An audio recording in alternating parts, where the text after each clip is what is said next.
It's time for CBJ in 30, presented by Telhio Credit Union. Find us on SoundCloud, Apple Podcasts, Spotify, Google Play Music, YouTube, and TuneIn. The easiest thing to do is tell Alexa or Siri to play CBJ in 30. Here's your host, Bob McElligott. It was a couple of delightful afternoons for the Blue Jackets over the weekend. First, they lost in overtime to the Buffalo Sabres on Saturday. Then they went into Montreal yesterday and were able to grind out a 4-3 win over the Canadiens. And they picked up 3 of a possible 4 points in the process. Welcome to a Monday Mailbag edition of CBJ in 30, presented by Telhio Credit Union. Plenty of questions from you today. And as a matter of fact, we're going to make history on this show in just a few minutes. We're going to make history. So that's called a tease in my business, okay? I tell you that, and that gets your attention, but I'm not going to tell you what the history is right now. I'm going to make you wait to hear it. Pierre-Luc Dubois made a little bit of history yesterday, goes into Montreal, scores 2 goals, helping the Blue Jackets to that 4-3 win. He also had one bad play that turned into a goal for the Montreal Canadiens. But you know what? If you make a mistake in the game, the only thing you can do is make up for that mistake. He did that tenfold yesterday. It was a closer win than you would have liked and I would have liked and all that stuff, with Montreal getting a late goal with the goaltender pulled after the Blue Jackets had scored an empty netter. But who cares? They just again found a way to win, and that's what their coach asks of them every single day. Find a way. They did it again. They continue to look confident. They came out of that break on Saturday, and I thought it took them it didn't take them a while to get going. They were good in the first period, but I think they faded after the first period against Buffalo. Then they get it to the overtime, and they just gave Jack Eichel too much time to skate with the puck. They didn't try to attack him.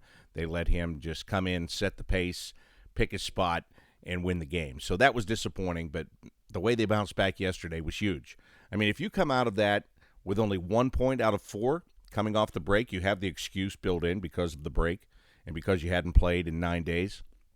They didn't look for excuses.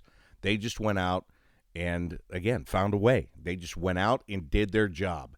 And a lot of people are boasting about this. I'm going to mention it because I can't believe it in some regards. I really can't believe it.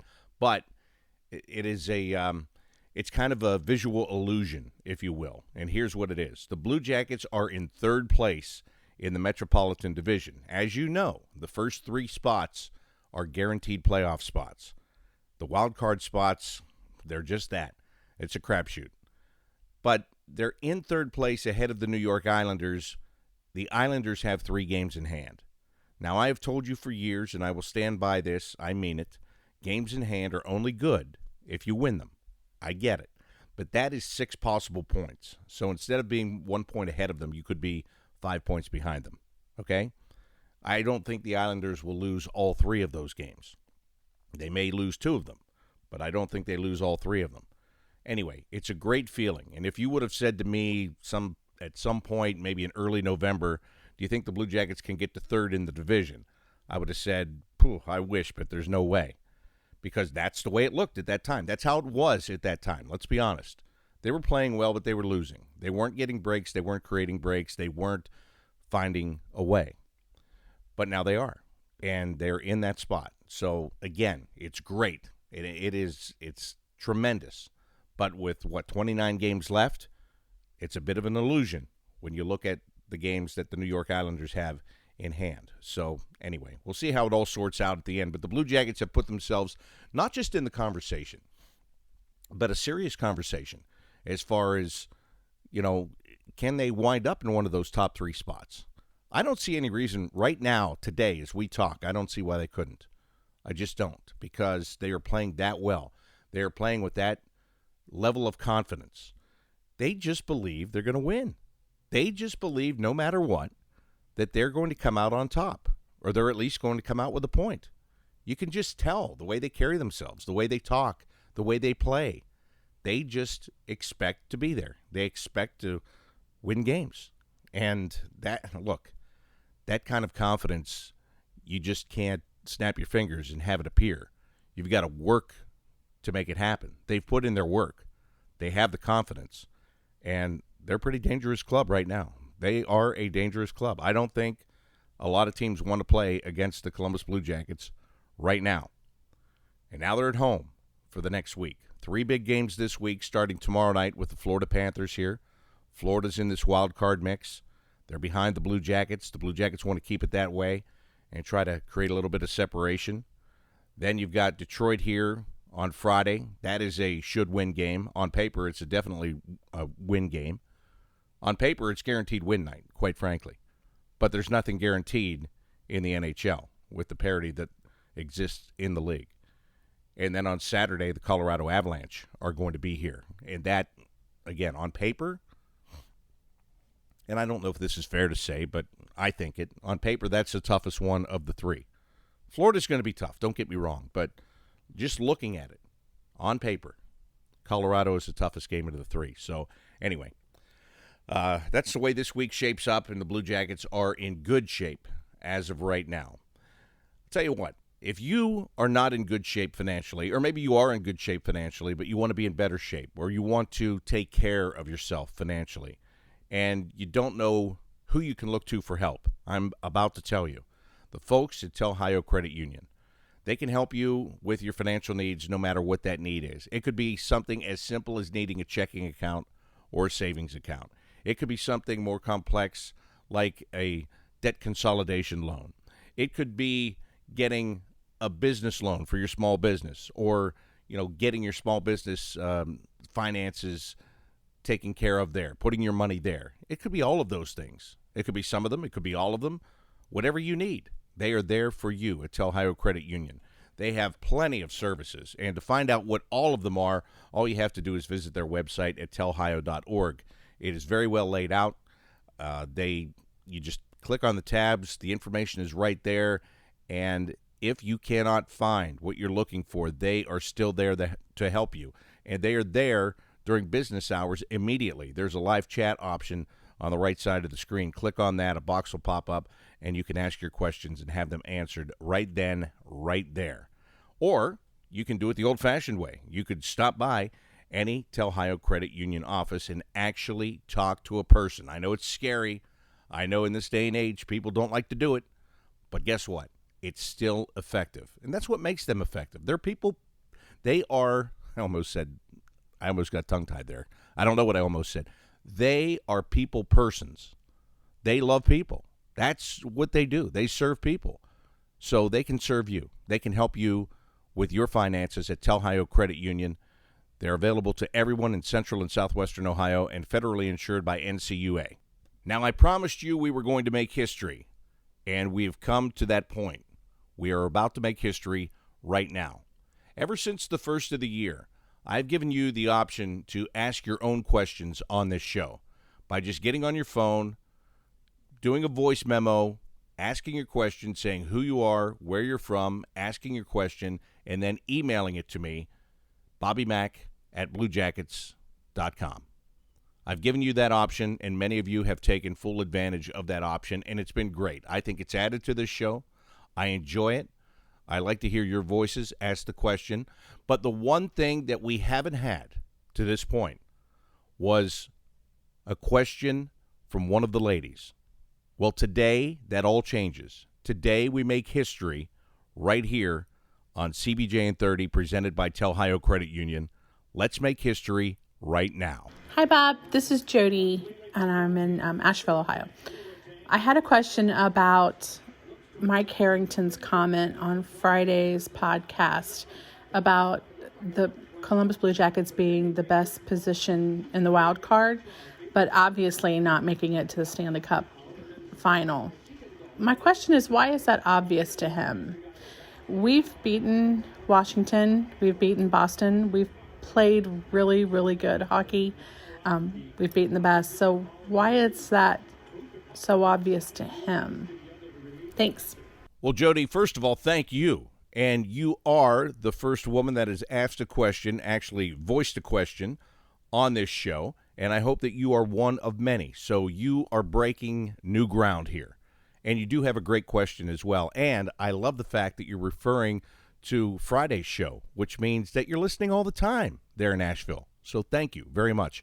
I appreciate it. Now to get on to the answer to the question, and it's a good question. And Mike Harrington is a guy that is really connected in this league. He writes for the Buffalo News. He's been covering the Sabres for a long time. He's been covering the league for a long time. He covers other sports as well. I mean, he is a tuned-in guy. And you're right. He said he feels the Blue Jackets are the best positioned to get into the playoffs. But as far as winning the Stanley Cup, he doesn't see it. And I'll tell you exactly why he feels that way. And I know why you feel the way that you do. Yes, the Blue Jackets have played well against the Capitals. They've beaten the Boston Bruins. They have been very tough against those teams. But once you get into the playoffs, and we saw it last year, who would have thought the Blue Jackets would have beaten the Tampa Bay Lightning, right? And I understand that this is strengthening your argument by me saying this, but just hear me out for a second. Who would have thought they would have beaten the Tampa Bay Lightning? Nobody. Did you think it? Maybe you did. But outside of here, nobody thought that it was possible. Not only did they beat them, but they swept them. Then they got the Bruins. And they played well against the Bruins. But throughout the course of a 7-game series, they got worn down, and they wound up losing the series. And I think that's where Mike is coming from, because you're still talking about a team that doesn't have that star power. Look, there are no Ovechkins here. There are no Crosbys here. There are no Malkins here. And maybe you can argue you don't need that. You look at the St. Louis Blues last year. Ryan O'Reilly was great for them, but would you, at the start of the year, say that Ryan O'Reilly has a better chance to win you a Stanley Cup than Alex Ovechkin or Sidney Crosby? No, probably not. And that's another problem, quite honestly, because just to get out of this division, let's just say, as the old saying goes, let's just say the playoffs began today.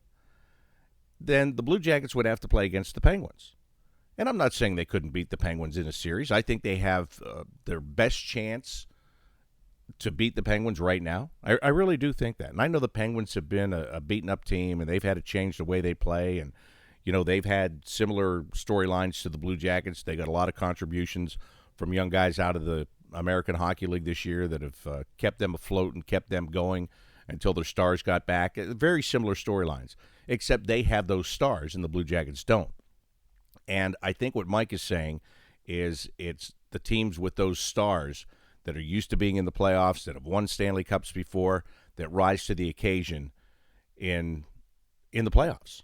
And when you look at Tampa, when you look at Tampa, they have stars, and they have guys that have won at the American Hockey League level, but they haven't won Stanley Cups.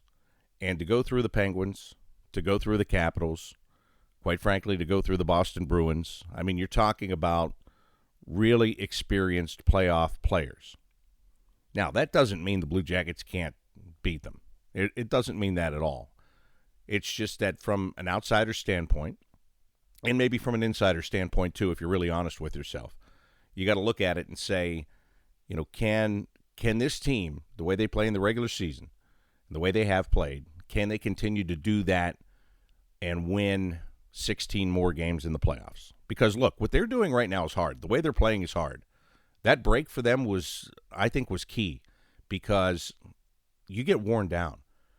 And this week, with these 3 games this week, you get right back to it and you start to get worn down. The way they play is a hard style to play. So can they do that for 16 playoff wins? Yeah, it's quite possible they can. But it's also quite possible that you face one of these teams with these stars that have that Stanley Cup experience, and you can't grind out a 7-game series. I think that's what Mike is saying. And I think, again, from an outsider standpoint, I think you always look at it in the East, and you're going to look at Washington, Boston, Pittsburgh, just because they've been there, and they have that experience. And I think that experience goes a long way. But it doesn't mean, look, nobody thought the St. Louis Blues were winning the Stanley Cup last January, but yet they did. So at the end of the day, I like Mike Harrington a lot. I think he's a really smart guy. That's why I talk to him. But at the end of the day, I don't care what he thinks, because if he's wrong, that's good news for all of us, right? Jody, thanks again for the question. It is really appreciated. Now let's move on to the next. Hey, Bobby Mack. This is Chris Strait in Canal, Winchester, Ohio. Proud Bishop Hartley alumni family. Go Hawks. My question is, what is the game day nutrition like for the team? What do the players do? Do they carb up? Do they eat a lot of protein? I don't see them eating sunflower seeds on the bench. Are they eating between periods, getting electrolytes? Can you walk me through what a typical nutrition game plate is for the team? Thanks a lot, Bobby Mack. Well, that's a good question, Chris. Going a little bit out of the box here and talking to the I don't know if you're talking to the healthiest eating guy here, but I can tell you with the team on a game day, now unless it's changed, and I say unless it's changed because when I was in the American Hockey League, I was in the lunchroom there because you'd go to the morning skate, you come back to the hotel, and then there would be lunch. And in the American Hockey League, I got to go in and eat lunch with the team. Not that way in the National Hockey League, and that's fine. But I can tell you this, what the staple has been for years, and if it's changed, then, well, I don't know if it's changed or not, but chicken and pasta, carbohydrates on a game day. That's what it was all about. You knew when you were on the road, you were always going to have plenty of chicken and pasta. Now, here in the NHL, the players have meals like when you go on the road yesterday, as a matter of fact. So there would be a breakfast. They have a breakfast option to go to in the morning before going to the rink for the game. On a regular day on the road, let's say it's a 7 o'clock game, there's breakfast, then they would go to the morning skate, then they would come back, and they would have the lunch, and then go to the game. There'll be a snack before the game, and then go play the game.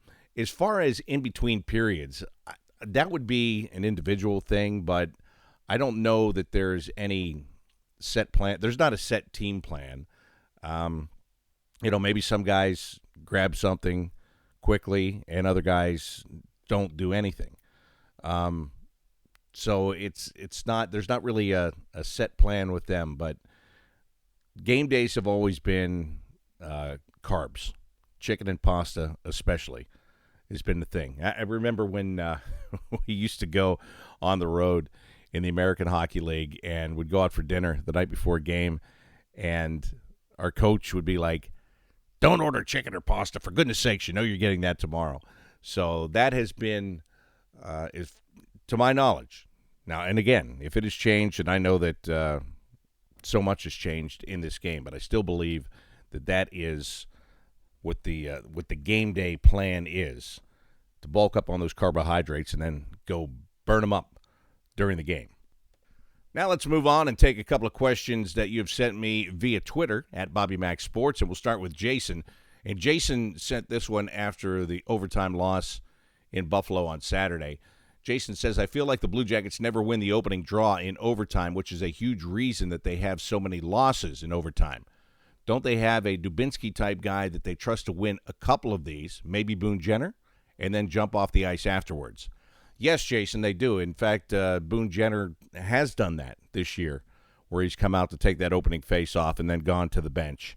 He's also come out to take the opening face-off and lost it and got stuck on the ice, too. So, yes, it is. That is the number one thing in overtime, winning the face-off.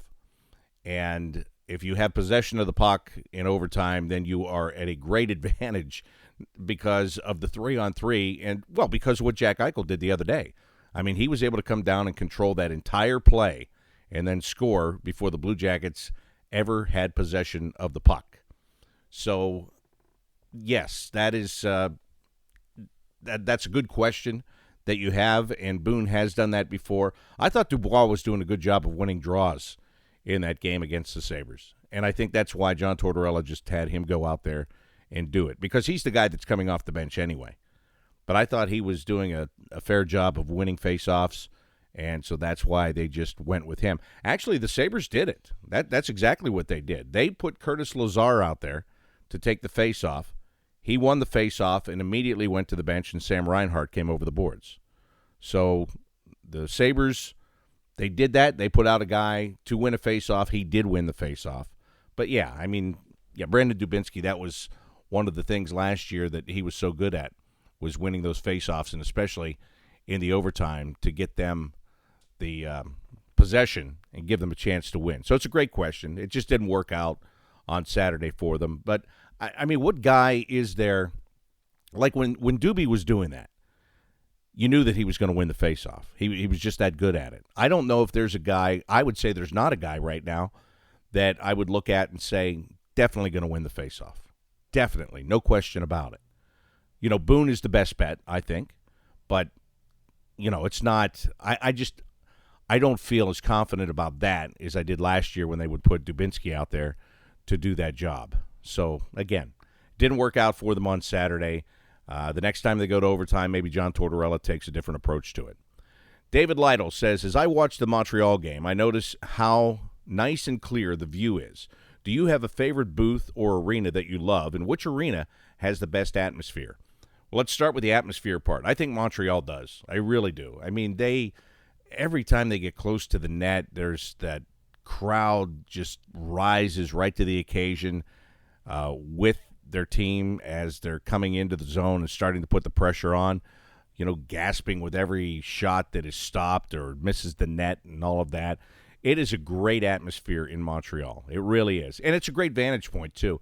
There are some buildings, Montreal, the new Detroit building is like this, Calgary is like this, where they have the press area suspended over the stands.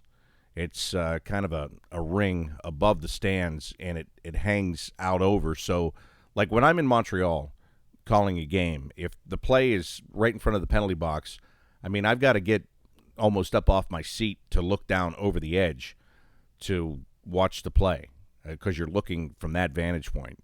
And it's great, and I love it. The old Edmonton building used to be like that and was awesome. The new one, not so much. But that view is really good. That's a very good point, David. It's a really good view in Montreal. So favorite booths, from the vantage point, that one's one of the better ones for sure. There's no question about it. In this day and age where seats are so expensive and everything is premium, you usually wind up way at the top, way far away from the ice. But there are still those buildings like Montreal. And like I said, in Detroit, they actually built it that way on purpose to make it like some of those old buildings from the press vantage point to hang that gondola out over the ice. Vancouver's another one. That's a pretty good one, too. That's another hangout over the ice.